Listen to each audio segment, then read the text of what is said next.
Gimana mah? Kadang-kadang ada orang tuh sibuk untuk mengurus orang lain, menyayangi orang, mencintai orang, melupakan dirinya sendiri. Bagaimana supaya seimbang gitu?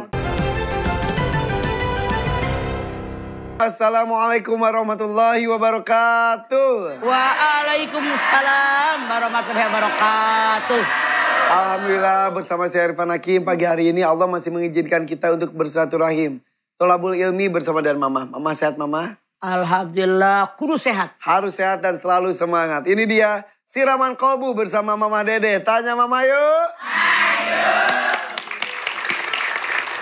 Tak kalah semangatnya, ini ibu-ibu dan juga bapak yang hadir di studio MNC TV. Yang pertama adalah Majelis Talim Nurul Islam Kebaharan Serang. Assalamualaikum warahmatullahi wabarakatuh.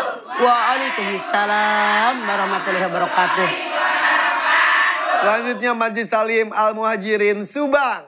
Assalamualaikum warahmatullahi wabarakatuh. Waalaikumsalam warahmatullahi wabarakatuh. Ada bapak juga di belakang dari Serang Bapak ya? Berempat kayak FC ya Pak ya, berempat itu.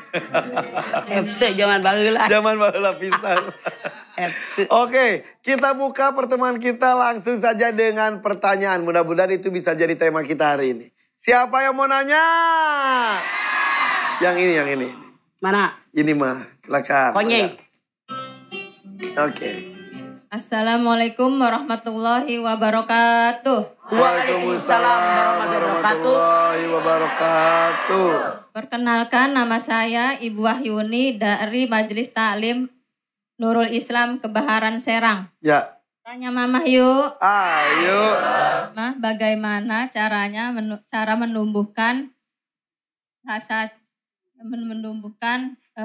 rasa cinta kepada diri sendiri? Bagaimana mah? Kadang-kadang ada orang tuh sibuk untuk mengurus orang lain, menyayangi orang, mencintai orang, melupakan dirinya sendiri. Bagaimana supaya seimbang gitu? Rasul mengajarkan hidup itu idda binafsi. Dimulai dengan diri kita. Kalau kita mencintai orang lain, cintai diri kita. Dengan cara bagaimana? Sebagai pribadi, kerjakan perintah Allah, hindari yang dilarang oleh Allah. Artinya kita mencintai diri kita sendiri. Juga kita wajib mencintai orang lain. Bagaimana kita bergaul dengan orang. Dan kita wajib mencintai Allah. Ibu Wahyuni nanya. Bagaimana caranya biar kita mencintai diri kita sendiri. Saya sadar sebagai makhluk Allah. Tujuan manusia diciptakan di alam dunia dua. Satu. Wa ma khalaqtul jinna wal insa illa liya'budun. Az-Zariyat 56. Ibadah kepada Allah. Artinya apa? Kalau saya tidak ibadah kepada Allah, artinya tidak mencintai diri saya.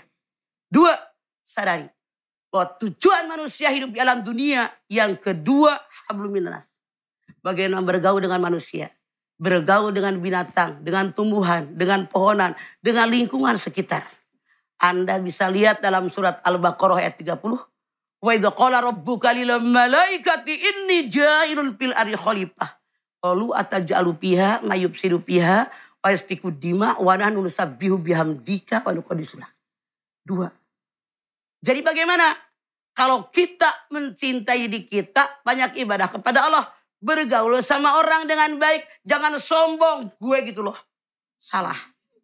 Di hadapan Allah tidak ada yang lebih mulia kecuali orang takwa. Itulah caranya. Menumbuhkan cinta dengan orang lain, tidak merasa gue punya kelebihan. Okay. Karena Ibu Wahyuni bisa lihat di dalam Az-Zariyat ayat 13. Ya ayuhan nas inna khalaqnakum min dzakari wa unsa wa ja'alnakum syu'uban wa qabaila lita'arafu inna akramakum indallahi atqakum. Okay. Semua laki-laki perempuan kata Allah dari laki-laki perempuan. Lahirlah laki-laki perempuan yang banyak untuk apa? Ta'aruf. Saling kenal mengenal, bukan untuk menyombongkan diri. Oke, jadi kalau kita ingin mencintai diri kita, selamatkan diri kita dari api neraka. Kita dulu, baru ngajak orang. Ya, kalau kita tidak selamat, bagaimana ngajakin orang? Ya. Jadi sayang-sayangin diri. Masa udah diciptakan seperti ini malah berbuat dosa. Kasihan Makanya diri kita. Gitu kalau ya, kita sadar, saya sebagai makhluk Allah wajib banyak ibadah, wajib bergaul dengan baik. Jangan merasa gue punya kelebihan di hadapan Allah sama. Kecuali orang takwa. Kalau kita cinta diri kita, jadikan diri kita orang takwa. Begitu. Wahyu. Oke, seperti itu Bu Wahyuni. Terima kasih, Mah. Assalamualaikum warahmatullahi wabarakatuh. Waalaikumsalam warahmatullahi wabarakatuh. Oke. Oh, jadinya memang seperti itu ya Maya.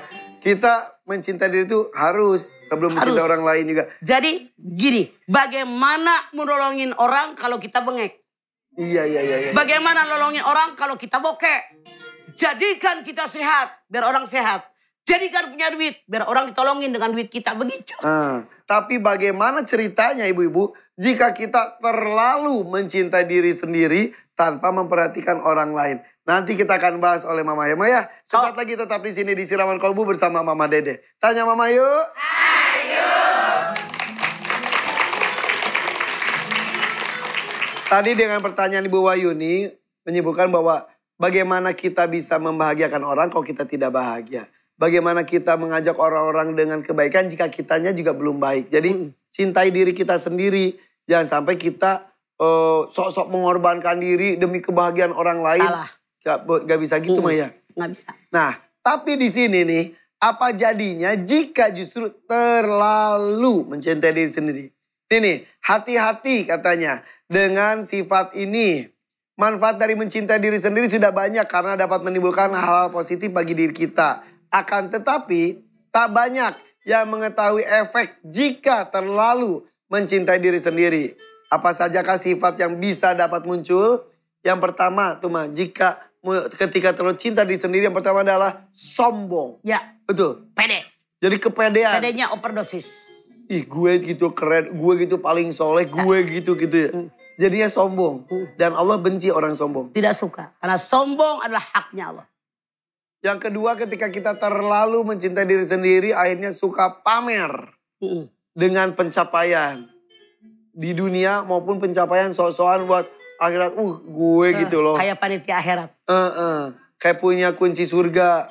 Akhirnya merendahkan orang lain gitu Maya. Selanjutnya, merendahkan atau meremehkan orang lain. Efek berikutnya gitu betul. Itu. Jadi ini berangkaian. Yang tiga tadi. Iya. Sombong. Suka pamer. Sembunyi pamer. Gue hebat. Orang lain paling jelek. Gue gitu loh. Dan juga bisa menimbulkan sifat egois. Ya. Karena saya yang paling hebat. Saya wajib punya prioritas. Siapapun harus berkorban demi saya. Egosentris. Semuanya tentang saya. Ya gitu. Oke. Dan juga merasa harus selalu dihormati. Semua orang wajib menghormati dia. Karena saking egonya. Merasa lebih dari diri orang lain. Jadinya sombong, merendahkan yang lain. Dan ngerasa gila hormat jadinya. Jadi benar-benar yang namanya terlalu tuh selalu efeknya buruk. Semua yang terlalu tidak boleh ada dalam diri kita. Terlalu.